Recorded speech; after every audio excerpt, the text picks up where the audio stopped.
السلام علیکم، کیا حال چال ہیں سب لوگوں کے۔ اس ہفتے ہم جو ٹاپک شروع کر رہے ہیں کعبہ کی تعمیر کے بعد جو کتابوں میں سلسلہ ہمیں ملتا ہے، وہ ایک واقعہ اور ملتا ہے اور اس کے بعد پھر وحی کا سلسلہ شروع ہو جاتا ہے۔ تو جیسے کہ میں نے پہلے بھی بولا تھا کہ مکہ کی زندگی اور اسپیشلی وحی سے پہلے کی زندگی کے بارے میں بہت ہی کم واقعات ہمارے پاس ہیں، جن میں سے آخری واقعہ جو ہے وہ زید بن حارث کا ہے۔ زید بن حارث وہ صحابہ تھے رضی اللہ عنہ جن کا ذکر قرآن میں ان کے نام کے ساتھ ہوا ہے۔ یہ وہ واحد صحابی ہیں جن کا ذکر قرآن میں آیا ہے، یہاں تک کہ ابو بکر رضی اللہ عنہ ان کا بھی ذکر جو ہے وہ نام لے کے نہیں آیا ہے، ان کا ایک ریفرنس کے طور پر آیا ہے کہ غار کے ساتھی۔ لیکن زید بن حارث وہ واحد صحابہ ہیں جن کا ذکر ان کے نام سے ہوا ہے، جن کا نام قرآن میں آیا ہے۔ وہ انشاءاللہ آگے ہم انشاءاللہ وہ بھی کور کریں گے، لیکن آج ہم زید بن حارثہ کا قصہ بتاتے ہیں اور ان کی امپورٹنس اور حضور صلی اللہ علیہ وسلم ان سے کتنی محبت کرتے تھے، کس قدر محبت تھی کہ وہ انشاءاللہ آج ہم کور کریں گے۔ مجھے بھی بہت ساری چیزیں نہیں پتہ چلی تھیں، اور زید بن حارث کی جو امپورٹنس ہے یا ان کا جو مقام ہے وہ ایکچولی کتنا ہائی اور کتنا اونچا ہے، وہ یہ سب پڑھنے کے بعد اور یہ سیریز دیکھنے کے بعد پتہ چلا ہے مجھے، اور مجھے امید ہے انشاءاللہ بہت سے لوگوں کا سیم اسی طرح میرا جیسا ہوگا۔ تو انشاءاللہ آج یہ بہت زبردست لرننگ ہوگی۔ زید بن حارث جو تھے وہ یمن کے رہنے والے تھے، اور ان کے والدین جو ہے دو الگ الگ قبیلوں سے تعلق رکھتے تھے۔ ان دونوں قبیلوں کے درمیان نرم اور گرم تعلقات رہتے تھے، کبھی بہت اچھے اور کبھی گرم، بہت خراب۔ اور ایک دفعہ ان کی والدہ جن کا نام سودا تھا، وہ اپنے بیٹے کو یعنی کہ زید کو لے کے اپنے قبیلے چلی گئیں۔ اس دوران ان دونوں قبیلوں کے درمیان کچھ تعلقات جو ہے اچھے نہیں تھے، تو بدلہ لینے کے لیے انہی کے قبیلے نے یعنی کہ سودا کے قبیلے کے کسی ایک شخص نے حضرت زید کو کڈنیپ کیا، اور کڈنیپ کر کے مکہ میں ایک جو مارکیٹ لگتی تھی حج کے دوران وہاں پہ جا کے بیچ دیا، بالکل اسی طرح جس طرح سورہ یوسف میں یا یوسف علیہ السلام کی سٹوری میں ہمیں پتہ چلتا ہے کہ ان کے بھائیوں نے جا کے اپنے بھائی کو بیچ دیا تھا۔ تو اس طرح سے جو ہے انہوں نے اپنے ہی یعنی کہ سسٹر کے بچے کو، کیونکہ قبیلے میں اوبیسلی سارے لوگ رشتہ داری ہوتے تھے، کسی ایک ہی طرف سے جو ہے وہ سلسلہ پورا چل رہا ہوتا تھا قبیلے کا۔ تو حج کے دنوں میں خیر یہ واقعہ ہوا، مطلب کہ مارکیٹ بازار لگا، حج کے بعد ایک بڑا بازار لگتا تھا، اس میں جا کے انہوں نے زید بن حارث کو سیل کر دیا۔ دوسری طرف خدیجہ رضی اللہ عنہ نے اپنے بھانجے حکیم ابن حزام کو کچھ پیسے دیے اور بولا کہ جاؤ مارکیٹ سے جا کے، مطلب مارکیٹ میں جو ہے اس زمانے میں اوبیسلی دیکھیں جہالت کہ قاعدے قانون اس طرح نہیں تھے، انہوں نے کہا مجھے کام کرنے والے کی ضرورت ہے جو میرے گھر میں تھوڑے بہت کام کرا دے، تو آپ جو ہے جا کے ایک کم عمر لڑکا دیکھ کے لے آئیں۔ تو اس طرح سے حکیم ابن حزام نے زید کو رضی اللہ عنہ کو خریدا، اور پھر وہ جب آپ کی شادی بھی حضور صلی اللہ علیہ وسلم سے نہیں ہوئی تھی، اس زمانے سے آپ کے ساتھ حضرت خدیجہ کے پاس تھے۔ اس ٹائم جب زید یہ سارا واقعہ ہوا ہے، اس زمانے میں زید کی عمر 7 سے 8 سال کی تھی، وہ اتنے چھوٹے تھے۔ اور جب آپ کی پروفٹ محمد صلی اللہ علیہ وسلم سے شادی ہوئی تو انہوں نے آپ کو گفٹ کر دیا، تو اس کے بعد سے زید پروفٹ محمد صلی اللہ علیہ وسلم کے ساتھ رہتے تھے۔ دوسری طرف ان کے والد جو تھے، زید کے والد، وہ اپنے بیٹے کو بے انتہا ڈھونڈ رہے تھے ایک عرصے سے، اور بہت سالوں کے بعد ان کو پتہ چلا کہ مکہ میں جو مارکیٹ لگتی ہے اس مارکیٹ میں ان کا بیٹا بیچا گیا ہے، اور اب وہ کسی ابو مطلب کے پوتے کے پاس ہے جن کا نام محمد ہے صلی اللہ علیہ وسلم۔ تو ان کے والد نے جو ہے اپنے ساتھ اپنے بھائی کو لیا، اور بہت سارا پیسہ جتنا ان سے ہو سکا تھا وہ بس جلدی انہوں نے جمع کیا، اور بہت سارا پیسہ لے کے وہ پہنچے مکہ۔ جب وہ مکہ پہنچے تو انہیں پتہ چلا کہ محمد صلی اللہ علیہ وسلم حرم میں ہے۔ آپ کے پاس گئے اور ان کو جو ہے پریز کیا، یعنی کہ بات کرنا شروع کری کہ آپ تو بہت اعلیٰ نسب سے ہیں اور آپ کا تعلق یہاں سے ہے، ہولی جگہ پر ہے، اور سارا معاملہ بتایا کہ میرا بیٹا جو ہے وہ اغوا ہوا تھا غلط طریقے سے اور پھر وہ سیل کر دیا گیا ہے، تو ہم اس کو ڈھونڈ رہے ہیں، ہمیں پتہ چلا ہے کہ وہ آپ کے پاس ہے، تو آپ جو ہے اس کا ہم پیسہ لے کر آئے ہیں، آپ پلیز ہمیں وہ ریٹرن کر دیں اور ہمارا پیسہ لے لیں۔ ایک چھوٹا سا یہاں پہ نوٹ کہ جہالت کا اس دور کا حال دیکھیں کہ ان کا اپنا بچہ، لیکن کوئی قانون نہیں تھا، وہ کہیں کورٹ میں جا کے کہیں کلیم نہیں کر سکتے تھے کہ بھائی یہ میرے ساتھ ناانصافی ہوئی ہے، بلکہ وہ اور پیسہ جمع کر کے لے کر آئے تھے اپنے ہی بچے کو خریدنے کے لیے۔ خیر حضور صلی اللہ علیہ وسلم نے جب ان سے ملے تو معاملہ پوچھا، تو انہوں نے مطلب ایک طرح کے حدیث میں کہ تصدیق کری کہ جیسے آپ ان کے والد ہیں اور آپ جو ہے اپنے بیٹے کو،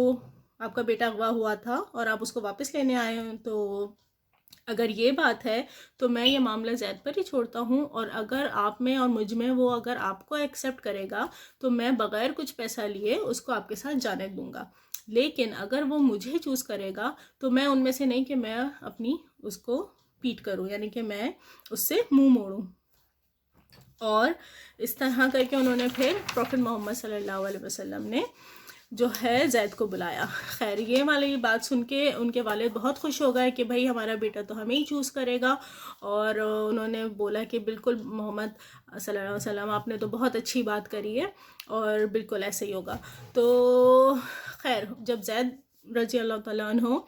آئے تو آپ صلی اللہ علیہ وسلم نے پوچھا کہ کیا آپ ان کو جانتے ہیں؟ تو انہوں نے کہا جی یہ میرے والد اور یہ میرے انکل ہیں، میں ان کو پہچانتا ہوں۔ آپ صلی اللہ علیہ وسلم نے ان کو بتایا کہ یہ آپ کو لینے آئے ہیں اور میں اب اپنا معاملہ آپ پہ چھوڑتا ہوں، اگر آپ جو ہے ان کے ساتھ جانا چاہو تو مطلب اوبیسلی میں پیسے لیے بغیر آپ کو خوشی خوشی جانے دوں گا۔ اس دوران تقریباً کیا پکے 10 سال ہو چکے تھے آپ کی شادی کو خدیجہ رضی اللہ عنہ سے، تو یہ آپ ان کے ساتھ زید کے ساتھ 10 سال سے انہی کے گھر میں رہ رہے تھے اور انہی کے ساتھ ایز اے فیملی ممبر تھے۔ ایک کلوزنس کے لیے ریفرنس دے رہی ہوں کہ مطلب اسی گھر میں ان کے ہی اپنے بچوں کے ساتھ زید بن حارث بھی انہی کے ساتھ رہتے تھے۔ تو یہ جیسے ہی زید بن حارث نے سنا، انہوں نے فوراً سے جواب دیا کہ میں آپ کو نہیں چھوڑ سکتا صلی اللہ علیہ وسلم، میرے لیے آپ جو ہے میرے انکل اور میرے والدین دونوں کو ملا دیں، اس سے بھی بڑھ کر ہیں آپ۔ تو یہ ان کا رسپانس تھا، آپ کے علاوہ میں کسی کا انتخاب نہیں کر سکتا، آپ جو ہے ان دونوں کو بھی اگر ملا دیا جائے تب بھی آپ اس سے بڑھ کر ہیں میرے لیے۔ تو یہ سن کے ان کے والد جو تھے وہ تو تھوڑا سا اپسیٹ ہوئے کہ مطلب تم کیا بول رہے ہو، کیوں تم پاگل ہو گئے ہو، تم اپنے والد کو چھوڑ دو گے اور تم یہاں پہ رہو گے اور تم یہاں سلیو بن کے رہو گے، یعنی کہ غلام بن کے رہو گے، مطلب نہ تمہاری کوئی عزت ہوگی، نہ تمہارا کوئی مقام ہوگا، نہ تمہارے اپنے لوگ ہیں، نہ تمہاری اپنی زمین ہے، کچھ نہیں۔ تو اس پہ جو ہے اس پہ انہوں نے جواب دیا کہ میں نے ارادہ کر لیا ہے، جس طرح میں نے آپ صلی اللہ علیہ وسلم کو دیکھا ہے میں ان کے علاوہ کسی کا انتخاب نہیں کر سکتا۔ یہ جب حضور صلی اللہ علیہ وسلم نے سنا تو انہوں نے اسی وقت ان کے والد کے سامنے حضرت زید بن حارث کا ہاتھ پکڑا اور کعبہ پہ کھڑے ہو کر زور سے اناؤنسمنٹ کری۔ اس ٹائم کا دستور یہی تھا کہ کوئی بھی اناؤنسمنٹ کرنی ہوتی تھی تو وہ خانہ کعبہ کے پاس کھڑے ہو کے اناؤنسمنٹ کری جاتی تھی۔ اور پھر حضور صلی اللہ علیہ وسلم نے بولا، اے مکہ کے لوگوں، میں یہ اعلان کرتا ہوں کہ زید آج سے جو ہے وہ آزاد ہے، یعنی کہ فری مین ہے، اور میں ان کو اڈاپٹ کرتا ہوں اپنے بیٹے کے طور پہ، اور یہ مجھ سے ہے اور یہ مجھ سے انہیرٹ کرتے ہیں اور میں ان سے انہیرٹ کرتا ہوں۔ اور اب تو وہ دن تھا اور اس کے بعد سے زید بن حارث کا نام بدل کے زید بن محمد ہو گیا، اور حضور صلی اللہ علیہ وسلم نے ان کو اپنا بیٹا اڈاپٹ کر لیا۔ اب اس میں آپ یہ حکمت دیکھیں کہ پروفٹ محمد صلی اللہ علیہ وسلم نے ان کے فادر کے سامنے ہی جو ہے وہ ان کو اطمینان دلا دیا کہ بھائی تمہارا بیٹا اب یہاں پہ قریشیوں کی طرح ہی رہے گا، اور اس کو جو ہے قریش کا نام ملے گا اور محمد کا نام ملے گا۔ تاکہ وہ بھی پھر سکون سے اطمینان سے چلے جائیں۔ ابن عمر جو کہ عمر فاروق کے بیٹے عبداللہ ابن عمر، ان سے روایت ہے، وہ کہتے ہیں کہ مجھ کو معلوم ہی نہیں تھا کہ زید جو ہے آپ کے سگے بیٹے نہیں ہیں، جب تک کہ قرآن میں آیت نازل نہیں ہوئی جس میں تھا کہ بچوں کو ان کے باپ کے نام سے پکارو۔ یہ جو ہے سورہ احزاب کی بات ہو رہی ہے، سورہ احزاب ورس نمبر 5، کہ جب یہ آیت نازل ہوئی اس کے بعد زید بن محمد کا نام دوبارہ سے چینج ہو کے زید بن حارث ہو گیا۔ اور اس ٹائم پہ جو ہے یہ صحابہ سے روایت ہے ابن عمر سے کہ مجھے معلوم ہی نہیں تھا، کیونکہ جس طرح سے انہوں نے دیکھا کہ حضور صلی اللہ علیہ وسلم کے ساتھ ان کا بانڈ تھا، جس طرح سے ان کے ساتھ تعلق تھا، تو جو کہ کبھی ان کو فیل ہی نہیں ہوا کہ یہ ان کے سگے بیٹے نہیں ہیں۔ صحیح۔ اب زید جو ہے وہ زید بن حارث وہ ان چند لوگوں میں سے ہیں جنہوں نے اسلام شروع میں ہی قبول کیا تھا۔ جس طرح سے مطلب بہت سے لوگوں کا آتا ہے کہ انہوں نے ایک ساتھ ہی کیا تھا اور اس میں اختلافات آتے ہیں، تو علماء نے اس کو کیٹیگرائز کرنے کے لیے اس طرح بول دیا ہے کہ جیسے ایک آزاد غلام کی کیٹیگری میں زید پہلے تھے، ابو بکر جو ہے اڈلٹس میں پہلے تھے جنہوں نے اسلام قبول کیا،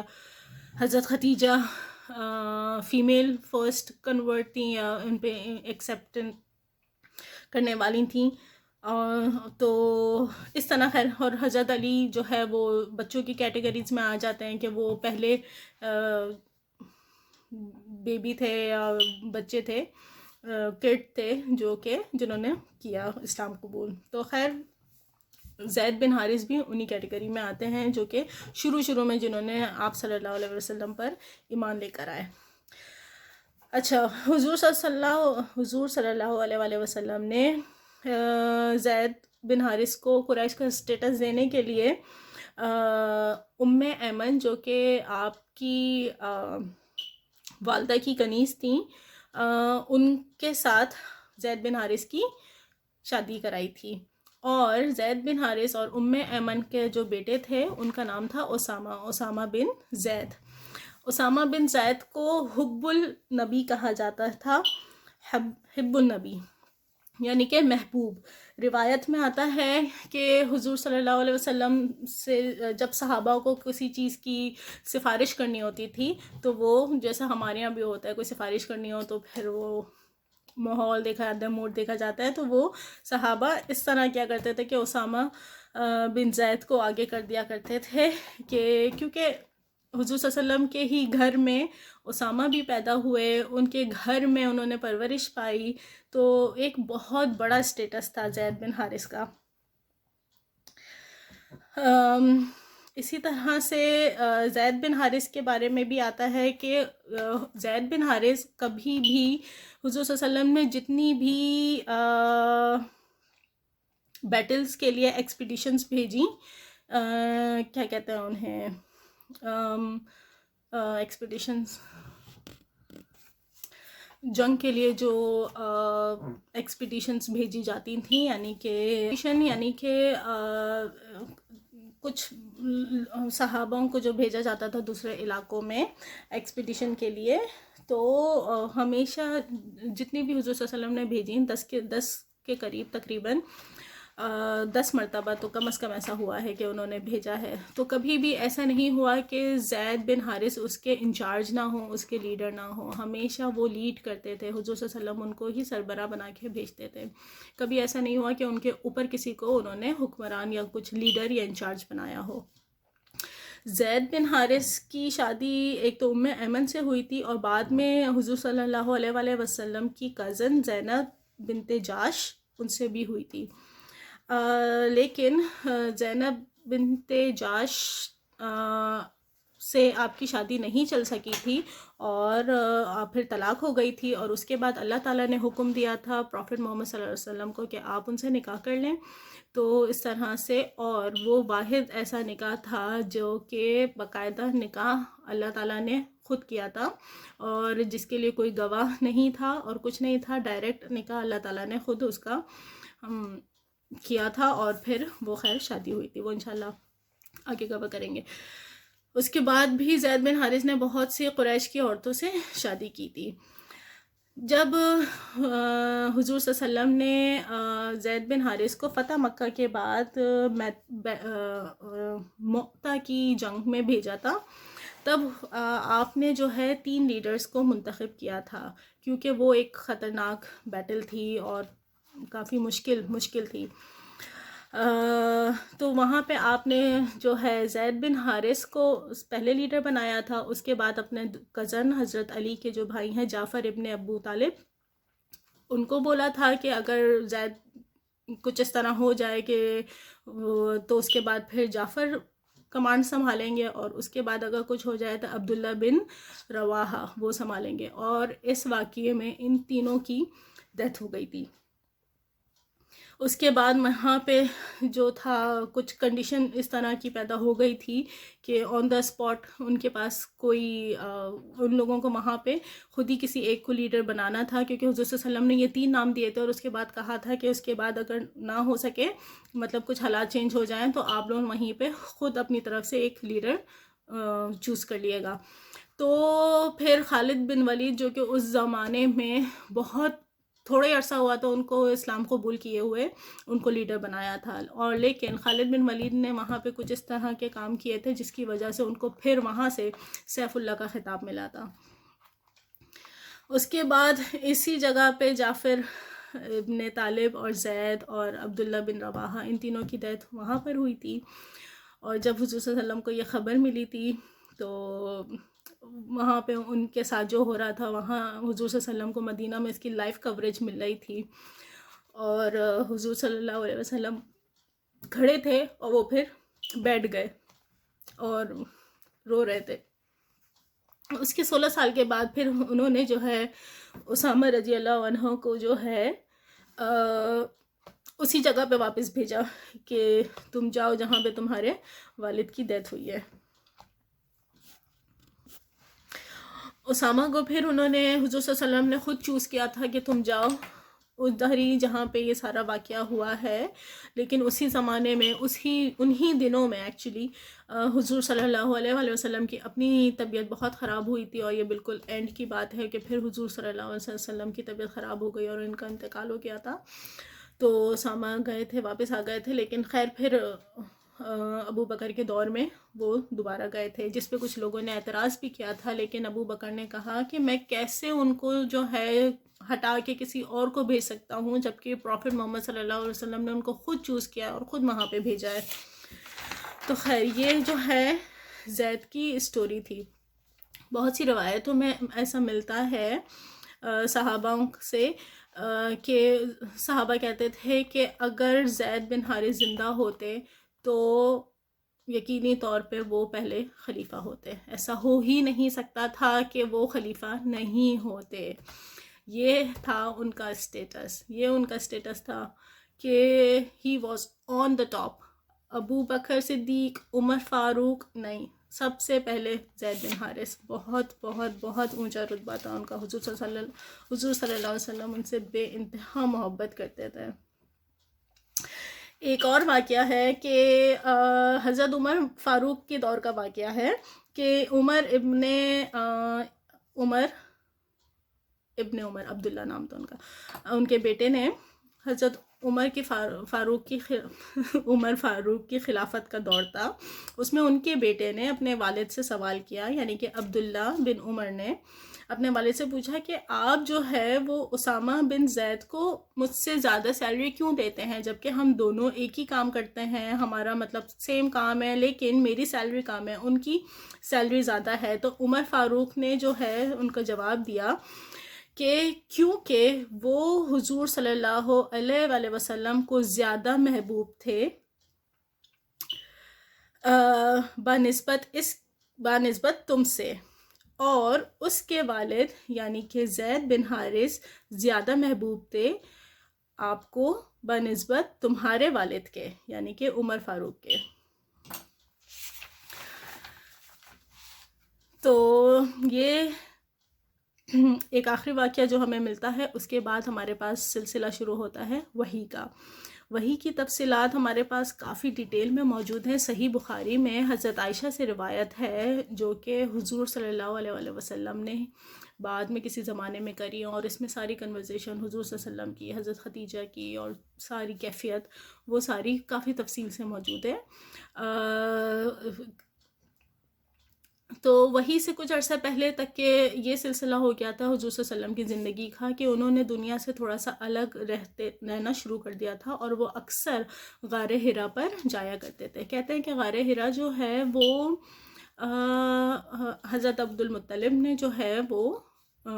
دریافت کری تھی، انہوں نے وہ ڈھونڈی تھی. تو پروفٹ محمد صلی اللہ علیہ وسلم اکثر اپنا کھانا لے کے، یعنی کہ کھجورے اور پانی وانی لے کے کافی دنوں تک کے اوپر چلے جایا کرتے تھے. اور جیسے کہ ہمیں پتہ چلتا ہے کہ قرآن رمضان کے آخری عشرے میں نازل ہوا ہے، لیلۃ القدر میں. تو یعنی کہ رمضان میں بھی اس ٹائم پہ عبادت جو ہے وہ جا کے وہاں پہ کیا کرتے تھے. ایک طرح سے میڈیٹیشن کہہ لیں. بندہ جب کچھ کریٹو کرتا ہے یا کوئی بھی اچھا کام سکون کے ہی لمحات میں کرتا ہے، اپنے آپ کو دنیا سے الگ کر کے، تبھی وہ کچھ سکون کے لمحات میں غور و فکر کر سکتا ہے. تو وہی والی ایک میڈیٹیشن والی کیفیت کہ وہ غار حرا میں جاتے تھے. غار حرا دیکھا جائے تو ایک ایکچولی اٹس ناٹ اے کیو، وہ ایک طرح سے غار بھی نہیں ہے، وہ ایک غار میں اس طرح کا ایک تھوڑا سا راستہ ہے یا ہول ہے جیسا کہا جاتا ہے کہ اگر اس میں آپ بیٹھے ہو تو آپ کو ڈائریکٹ مطلب صرف ایک ہی جگہ ہے نا، مطلب آپ بہت ہی چھوٹی سی جگہ ہے، تو اس میں اگر آپ بیٹھے ہو تو آپ کو پورا حرم بیت اللہ صاف نظر آتا ہے. خیر، تو اس ٹائم پہ آپ کی عمر 40 سال تھی، اور یہ سلسلہ پھر آپ نے اس زمانے میں ہوا یہ کہ آپ کے وحی سے کچھ عرصے پہلے تک کہ آپ نے اپنے آپ کو دنیا سے الگ کر لیا، اور اس کے بعد کچھ ان یوزول چیزیں حضور صلی اللہ علیہ وسلم کے ساتھ ہونے لگیں جو ہمیں کتابوں میں ملتی ہیں. حضور صلی اللہ علیہ وسلم سے ہی روایت ہے کہ صحیح مسلم میں ہے کہ آپ صلی اللہ علیہ وسلم بتاتے ہیں کہ کچھ میں راستے میں چلتے ہوئے کچھ راکس اور اسٹونز کو سنتا تھا جو مجھے سلام پیش کر رہے ہیں. میں دیکھتا تھا تو کوئی بھی نہیں تھا، اور پھر مجھے اندازہ ہوا کہ یہ پتھروں میں سے اور راکس میں سے آواز آ رہی ہیں. اور بہت سال بعد مدینہ میں جو ہے حضور صلی اللہ علیہ وسلم فرماتے ہیں کہ مطلب کہ میں وہ پتھر کو ابھی بھی پہچان سکتا ہوں. خاص کر کے انہوں نے ایک پتھر کی طرف اشارہ کیا کہ اس کو تو میں ابھی بھی جیسے اس کو میں پہچان سکتا ہوں جو مجھے سلام پیش کیا کرتا تھا.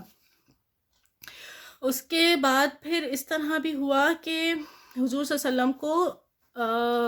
تقریباً 6 مہینے پہلے، 6 مہینے وہی سے 6 مہینے پہلے سے لگاتار طور پر خواب نظر آنے لگے. اس طرح کے خواب کہ جو اگلے دن سچ ہوتے تھے، سچے خواب، جو کہ بے شک اللہ کی طرف سے کچھ خواب ایسے ہوتے ہیں. خوابوں میں بھی الگ الگ کیٹیگریز ہیں، ہمیں پتہ ہی ہوگا کہ کچھ اللہ کی طرف سے ہوتے ہیں، کچھ شیطان کی طرف سے ہوتے ہیں، اور کچھ ایسے ہی دماغ میں انسان کی اپنی طرف سے آ جاتے ہیں جو وہ دن بھر سوچتا رہتا ہے. لیکن وہ ایسے ہوتے ہیں کہ آپ اگلے منٹ اٹھو گے اور آپ کو پھر وہ یاد نہیں ہوں گے، تو وہ بس اس طرح کے نارمل خواب ہوتے ہیں. لیکن بے شک کچھ سچے خواب ہوتے ہیں جو کہ اللہ کی طرف سے ہوتے ہیں. تو خواب نظر آتے تھے، اور وہ اس طرح تھا کہ جو کل ہونے والا ہے وہ نظر آتا تھا. یہ سلسلہ ان کو جو ہے تقریباً 6 مہینے تک کے چلا ہے. آپ نے اس چیز کا ذکر حضرت خدیجہ سے کیا، تو حضرت خدیجہ نے آپ کو بولا کہ یہ اللہ کی طرف سے ہیں، بے شک اس میں انشاءاللہ کوئی بہتری ہوگی، کچھ اچھا ہی سلسلہ ہوگا. اور اس طرح سے یہ طریقہ، مطلب اگر ہم ایسٹیمیٹ کریں رمضان سے لے کے 6 مہینے پہلے، تو تقریباً ربیع الاول سے جو ہے یہ سلسلہ شروع ہوا، اور روز آپ کو 6 مہینے تک کے خواب آتے رہے. علماء کا کہنا ہے کہ یہ ایک طرح سے انڈیکیشن تھی، ایک طرح سے سائیکولوجیکلی، اسپریچولی اور ذہنی طور پہ آپ کو تیار کیا جا رہا تھا کچھ چیزوں کے لیے. کچھ ان یوزول چیزیں ہو رہی تھیں جیسے آپ کو کچھ تیار کیا جا رہا تھا اللہ کی طرف سے. پھر ہوا یہ کہ سیٹرڈے والے دن، ایک دن آپ وہی غار میں بیٹھے ہوئے تھے اور آپ کو ایک لائٹ نظر آئی، اور پھر وہ ڈسپیئر ہو گئی. آپ نے دیکھا لیکن کچھ نظر نہیں آیا. پھر سنڈے والے دن ایک آواز اور لائٹ سنائی دی، یعنی کہ دونوں دن سیٹرڈے سنڈے لائٹ آئی اور ایک آواز سنائی دی، لیکن آپ نے ادھر دیکھا تو آپ کو کچھ نظر نہیں آیا. پھر منڈے والے دن جو کہ لاسٹ 10 days میں سے کوئی ایک دن ہو سکتا ہے، لیکن منڈے والے دن حضور صلی اللہ علیہ وسلم کے پاس جبرائیل علیہ السلام آئے اور آپ نے آ کے بولا اقرأ. تو آپ صلی اللہ علیہ وسلم نے بولا کہ میں تو نہیں پڑھ سکتا، مجھے پڑھنا نہیں آتا. تو پھر منڈے والے دن آپ کے پاس جبریل علیہ السلام آیا. اچھا، اس کے بارے میں ہمیں ایک حدیث بھی ملتی ہے کہ حضور صلی اللہ علیہ وسلم نے منڈے کے روز کا روزہ رکھا کرتے تھے. تو آپ سے کسی صحابہ نے سوال کیا تو آپ نے کہا کہ یہ وہ دن ہے جب میں پیدا ہوا تھا اور یہ وہی دن ہے جس دن میرے اوپر وحی آئی تھی. تو اس سے ہمیں پتہ چلتا ہے کہ منڈے والے دن آپ کے اوپر وحی آئی تھی. صحیح بخاری میں جو ہے پھر یہ والی تفصیل ہمیں ملتی ہے کہ آپ کے پاس جو ہے وہ وہی آئی، آپ کے پاس ایک فرشتہ آیا اور آپ نے جو ہے اسے بولا پڑھو. آپ نے بولا میں پڑھا ہوا نہیں ہوں. حضرت جبریل علیہ السلام نے آپ کے ہاتھ کو زور سے دبایا اور حضور صلی اللہ علیہ وسلم فرماتے ہیں کہ مجھے اتنی زور سے انہوں نے دبایا کہ میرے اندر ساری انرجی ختم ہو گئی، میری ساری قوت ختم ہو گئی، یعنی کہ کوئی اتنے زور سے کہ آپ بالکل نڈھال ہو جائیں. پھر انہوں نے چھوڑ دیا اور اس کے بعد پھر انہوں نے بولا اقرأ. تو آپ نے پھر وہی جواب دیا کہ میں پڑھا ہوا نہیں ہوں. انہوں نے دوبارہ آپ کو دبوچا، زور سے دبوچا، اور پھر انہوں نے آپ کو چھوڑ دیا اور پھر انہوں نے بولا اقرأ بسم ربک الذی خلق خلق الانسان من علق. پھر انہوں نے یہ پورا آپ کے اوپر وہی آئی اقرأ بسم ربک الذی، پہلی سے لے کے 5 آیت تک کے تک. ٹھیک ہے. اب جب یہ وہی آئی اس کے بعد حضور صلی اللہ علیہ وسلم فوراً سے اپنے گھر گئے اور اس ٹائم وہ بتاتے ہیں کہ وہ انتہائی خوفزدہ ہو گئے اور ان کا دل جو ہے وہ زور زور سے دھک دھک کر رہا تھا اور انہوں نے حضرت خدیجہ کے پاس جا کے بولا کہ میرے اوپر چادر ڈالو، میرے اوپر چادر ڈالو. اور حضرت خدیجہ نے ان کو چادر اڑا دی تو وہ پھر سلولی تھوڑا سکون میں آئے. یہ والا واقعہ جو ہے. اچھا، اب اس میں بہت ساری تفصیل ہے کہ یہ آیتیں کیوں کیا مطلب ان کو نازل کرنے کا مقصد کیا ہے، ان کے پیچھے حکمت کیا ہے. اور تو ویسے تو جو ورڈ ہے اقرا اس کا مطلب ہوتا ہے پڑھو، لیکن پڑھنے کا مطلب یا تو یہ کہ آپ کتاب سے پڑھو یا اپنے دماغ سے پڑھو، اس کے دونوں معنوں میں لیا جاتا ہے. اور جو قرآن ورڈ ہے وہ بھی ایکچولی اقرا کے ہی ورڈ سے نکلتا ہے. اقرا قرآن، اور قرآن بھی وہی ہے کہ بار بار پڑھنے والی کتاب یا پھر جو کہ میمورائزڈ کتاب ہے. تو خیر اس کی بہت ساری تفصیل ہے. اور اس کے بعد پھر یہ ہوا کہ حضرت خدیجہ کو حضور صلی اللہ علیہ وسلم نے پورا واقعہ سنایا. حضرت خدیجہ جو ہے انہوں نے جب یہ سب سنا تو انہوں نے آپ کو تسلی دی اور آپ نے اس ٹائم پہ ایک مشہور جو ہم نے سب نے سنا ہوا ہوگا بولا کہ اللہ تعالیٰ آپ کو رسوا نہیں کرے گا. صلی اللہ علیہ وسلم کو کہہ رہی ہیں کہ آپ سب کے ساتھ صلہ رحمی کرتے ہیں، آپ نے جو ہے غریبوں کا یا درد مندوں کا بوجھ اٹھایا ہوا ہے، جن کے پاس کچھ نہیں ہے آپ ان کے اوپر خرچ کرتے ہیں، آپ مہمان کی میزبانی کرتے ہیں اور آپ حق جو ہے وہی کرتے ہیں. تو انشاءاللہ تعالیٰ اللہ تعالیٰ آپ کے ساتھ کچھ برا نہیں کرے گا، اللہ تعالیٰ آپ کو رسوا نہیں کرے گا. جس سے ہمیں ان کا اسٹیٹس اگین پتہ چلتا ہے کہ دیکھیں کس طرح سے اس ٹائم تو نہ دین آیا تھا نہ کچھ، لیکن انہوں نے اپنے ہسبینڈ کو کتنے اچھے سے کنسول کیا. اچھا، اس کے بعد حضرت خدیجہ کے ایک کزن تھے جن کا نام تھا ورقہ بن نوفل. ورقہ بن نوفل ایک کہہ لیں کہ عیسائی تھا جو کہ ہیبریو لینگویج کو لکھتا تھا. ہیبریو یعنی کہ اس زمانے میں جو انجیل کی کتاب تھی، عبرانی زبان کہتے ہیں، اس کو وہ لکھا کرتے تھے. تو یعنی کہ وہ اوریجنل عیسائیت سے ان کا تعلق تھا، اور ان کی کتاب میں اس چیز کی علامت تھی کہ ایک نبی نے آنا ہے. تو حضرت ختیجہ کو جب اندیشہ ہوا کہ یہ کچھ ان یوزول ہے اور اس طرح کی چیزیں ہمیں ملتی ہیں پرانی اس میں، تو وہ خیر ورقہ بن نوفل کے پاس گئی اور ان سے جا کے سارا معاملہ ان کو بتایا. تو انہوں نے جو ہے جب سنا تو انہوں نے بولا کہ یہ وہی ناموس ہے جو اللہ نے موسیٰ علیہ السلام پر نازل کیا تھا، یعنی کہ حضرت جبریل علیہ السلام ہیں یہ وہی جو کہ موسیٰ علیہ السلام کے پاس آئے تھے. اور کاش کہ میں اس وقت جو ہے توانا ہوتا، کاش کہ میں اس وقت زندہ ہوتا جب آپ کی قوم آپ کو نکال دے گی. جب یہ واقعہ ہوا ہے اس زمانے میں یہ جو ورقہ بن نوفل ہے یہ کافی ضعیف ہو چکے تھے اور اپنی بینائی کھو چکے تھے. تو اس ٹائم پہ وہ یہی انہوں نے جواب میں بولا کہ کاش کہ انہوں نے پریڈکشن کر دی کہ اس ٹائم ایک وقت ایسا آئے گا جب آپ کے لوگ آپ کو نکال دیں گے، اور کاش کہ میں اس وقت ہوتا تو میں آپ کا ساتھ دے سکتا اگر اللہ مجھے اس ٹائم تک کی مہلت دے. تو وہ سمجھ گئے کہ یہ آپ کے اوپر نبوت آئی ہے. تو رسول اللہ صلی اللہ علیہ وسلم نے جب یہ سنا کہ جو ہے میری قوم مجھے نکال دے گی، تو وہ بول پڑے کہ میری قوم مجھے نکال دے گی، یہ کیسے ہوگا؟ تو ورقہ نے کہا ہاں، کبھی بھی کوئی نبی ایسا نہیں آیا ہے جس کے ساتھ اس طرح ظلم کیے گئے ہوں اور اس کو اس کی ہی زمین سے نہ نکالا گیا ہو، تو تمہارے ساتھ بھی اب یہی معاملہ ہوگا. یعنی کہ انہوں نے ایک طرح سے پریڈکشن کر دی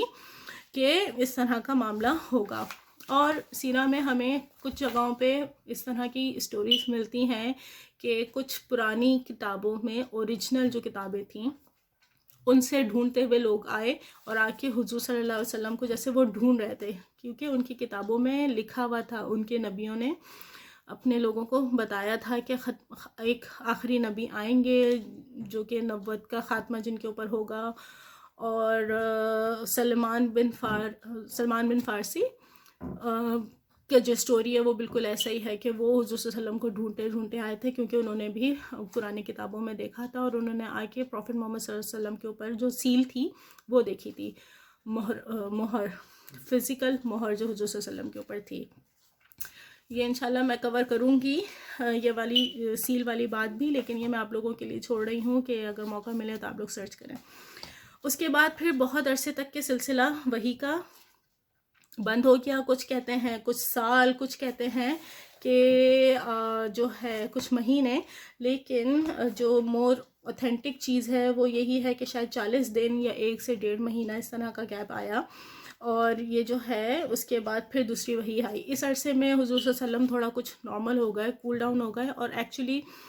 اس کو جو انالائز کرتے ہیں وہ یہ کہتے ہیں کہ یہ گیپ کیوں دیا گیا، کیونکہ پھر حضور صلی اللہ علیہ وسلم نے دوبارہ سے دیکھنا شروع کیا کہ مطلب وہ انتظار کرنے لگ گئے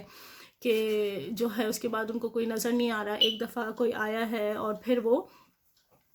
اس کے بعد ان کو کوئی فرشتہ نظر نہیں آ رہا، تو وہ کرنے لگ گئے. لیکن خیر پھر وہ اسی طرح ایک دفعہ مکہ کی گلیوں میں کہیں گھوم رہے تھے تو ان کو اپنا نام لیتا ہوا سنائی دیا. انہوں نے جب آسمان کی طرف دیکھا تو وہ دیکھتے ہیں کہ حضرت جبریل علیہ السلام، وہی فرشتہ جو انہوں نے غار حرا پہ دیکھا تھا، وہ جو ہے آسمان اور زمین کے درمیان ایک بڑی سی کرسی پہ بیٹھا ہوا ہے. بڑی سی مطلب ایک کرسی پہ بیٹھا ہوا ہے اور بہت بڑی سی مطلب اوبویسلی ایک فگر کچھ نظر آ رہی ہے، جس کو دیکھ کے آپ صلی اللہ علیہ وآلہ وسلم جو ہے دوبارہ سے ایک عجیب سی ان کے اوپر کیفیت طاری ہو گئی اور آپ پھر سے خوفزدہ ہو گئے اور زمین کی طرف جھک گئے یا گر گئے، ایک روایت میں آتا ہے. اور اس کے بعد آپ نے دوبارہ کھڑے ہونے کی کوشش کری اور پھر آپ جو ہے خوفزدہ ہو گئے اور گر گئے. سوچنے کی بات ہے کہ دیکھیں کہاں اتنا گیپ کے بعد حضور صلی اللہ علیہ وسلم پھر سے انتظار کر رہے تھے، لیکن جب انہوں نے دیکھا تو پھر سے ان کی کیفیت اس قدر بدل گئی اور وہ خوفزدہ ہو گئے. اور پھر آپ جو ہے دوبارہ سے اپنے گھر گئے اور آپ نے وہاں جا کے بولا کہ دوبارہ میرے اوپر چادر اڑا دو، میرے اوپر چادر اڑا دو. اور جن کا میں لیکچر سن رہی تھی وہ پھر یہی کہتے ہیں کہ ایکچولی اس کے بعد پھر وہی آئی یا ایھا المدثر، یعنی کہ اے جو چادر میں لپٹے ہوئے ہو. اور پھر اس کی پوری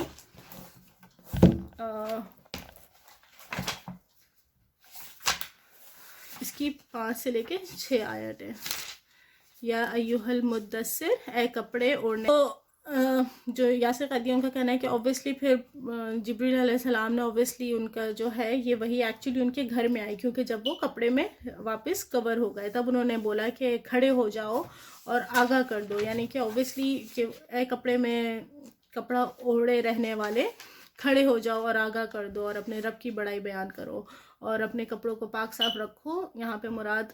ظاہری صفائی کے علاوہ باطنی صفائی بھی ہے کہ اپنی روح کو اور اپنے دل کو صاف رکھو، ناپاکی کو چھوڑ دو. یعنی کہ بتوں کو پوجا کرنا یعنی کہ لوگوں کے لیے حکم ہے کہ چھوڑ دو، اور احسان کر کے زیادہ لینے کی خواہش نہ کرو. یعنی کہ اس طرح پریچ کرو دین کو کہ اگر تم نے کسی سے احسان لیا ہے تو اس کا ذکر مت کرو، کیونکہ اوبیسلی اگر آپ نے کسی کو فیور کیا ہو اور آپ سے اس کو یاد دلا کے وہ فیور مانگو تو سم ہاؤ وہ دوسرا بندہ آپ کو فیور کرنے کا ریٹرن کرنے کے لیے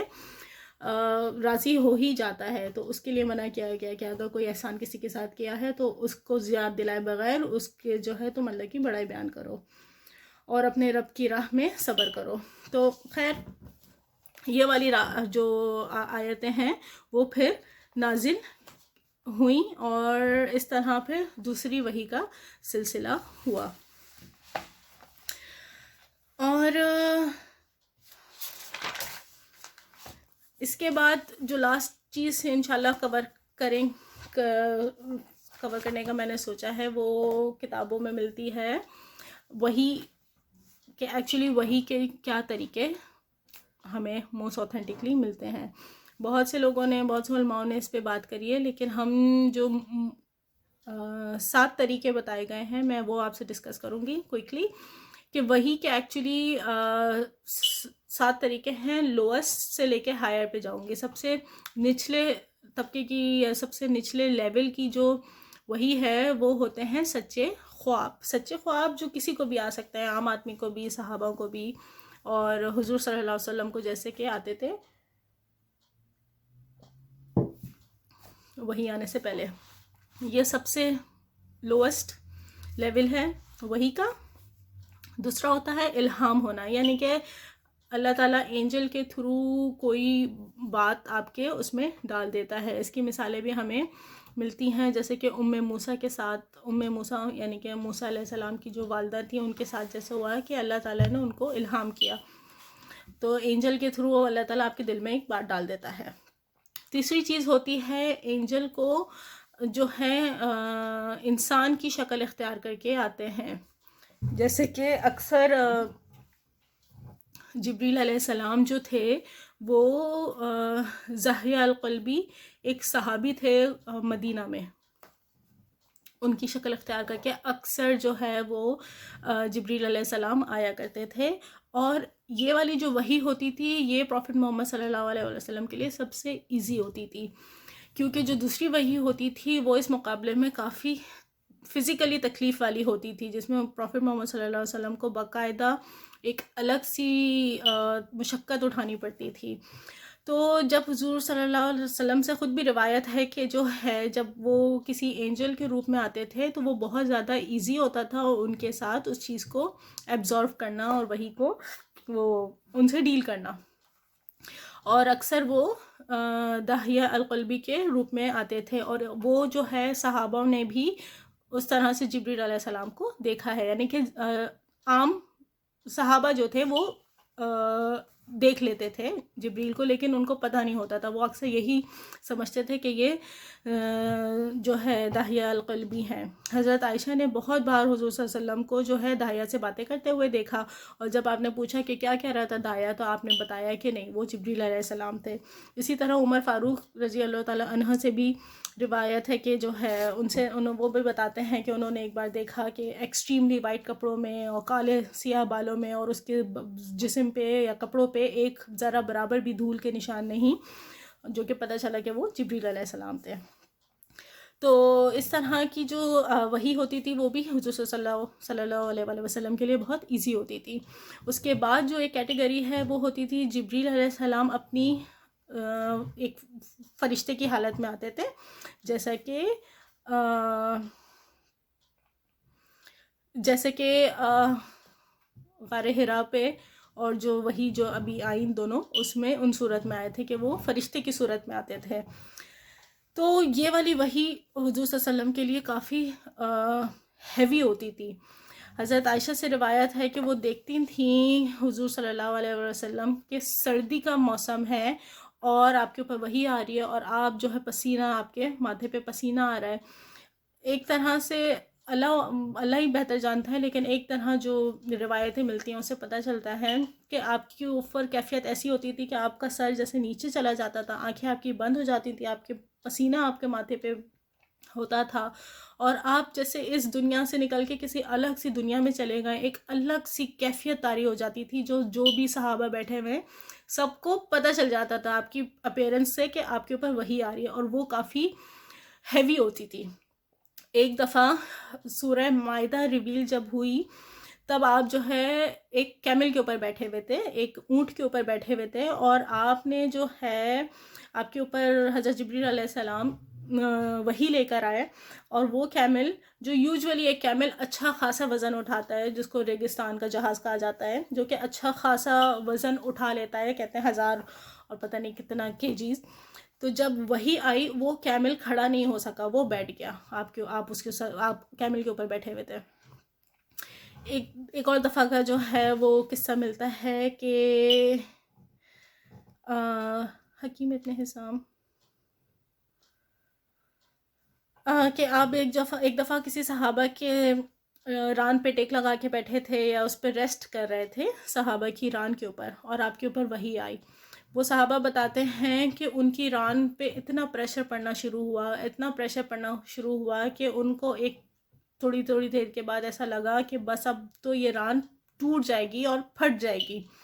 کہ اس کا اتنا زیادہ بوجھ ہوتا ہے. تو ایک دفعہ حضرت حکیم ابن حسام نے جو ہے آپ سے سوال کیا کہ یا رسول اللہ وحی کس طرح آتی ہے نا. تو آپ نے بتایا کہ کبھی تو انسان کی شکل میں آتے ہیں، جو کہ حضور صلی اللہ علیہ وسلم کے لیے انہوں نے بولا کہ میرے لیے ایزی ہوتا ہے اس کو سمجھنا، لیکن کبھی کبھی جبریل علیہ السلام فرشتے کے روپ میں آتے ہیں، اور وہ اس طرح ہوتا ہے کہ مجھے شدید شور سنائی دیتا ہے، اور ایسے جیسے کہ گھنٹیاں بج رہی ہوں، یعنی کہ ایک الگ سی کیفیت کہ وہ کسی اور ہی اس میں چلے جاتے ہیں اور ان کی بات کو سمجھنا مشکل ہوتا ہے. شدید شور کی کیفیت ہوتی ہے، اللہ عالم کہ کیا ہوتا ہوگا، لیکن روایتوں سے یہ پتہ چلتا ہے. تو یہ ہے 4th کیٹیگری. 5th کیٹیگری وہ ہے جب جبریل علیہ السلام اپنی اوریجنل حالت میں آتے تھے. اب ہمیں پتہ ہے کہ جبریل علیہ السلام جو ہے ان کا اسٹیٹس سارے فرشتوں میں سب سے ہائیسٹ ہے، اور جب وہ وہی لے کر آتے تھے اپنی اس میں،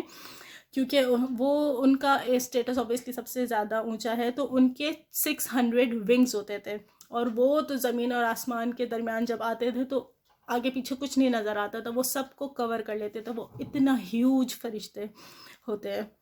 روایتوں سے ہمیں پتہ چلتا ہے کہ فرشتے کی جو ہے وہ بڑے ہوتے ہیں، وہ کافی بڑے اللہ تعالیٰ نے ان کو بنایا ہے. تو اور کہا جاتا ہے کہ صرف 2 اوکیجنز پہ ایسا ہوا ہے کہ حضرت جبریل علیہ السلام جو ہے وہ اپنی اوریجنل حالت میں آئے ہوں. ایک تو جو ہے اسراء والمعراج پہ جب ہوا تھا، اور ایک جو جب شاید پہلی جو وحی آئی تھی. اس کے بعد جو 6ٹھی کیٹیگری ہے وہ ہے کہ اللہ تعالیٰ نبی کے دل میں ڈائریکٹلی جو ہے وہ وحی ڈال دیتے ہیں، اور اس میں فرشتے انٹرفیئرنس نہیں کرتے. اور لاسٹ وحی جو کہ ہائیسٹ وحی ہے، جس کو جو ہے ہمیں پتہ ہی ہے کہ وہ کیا ہو سکتی ہے، اور وہ ہے کہ اللہ تعالیٰ پروفٹ سے خود کلام کرتے ہیں، خود بات کرتے ہیں. دا ہائیسٹ رینک آف وحی، کہ جب آپ جو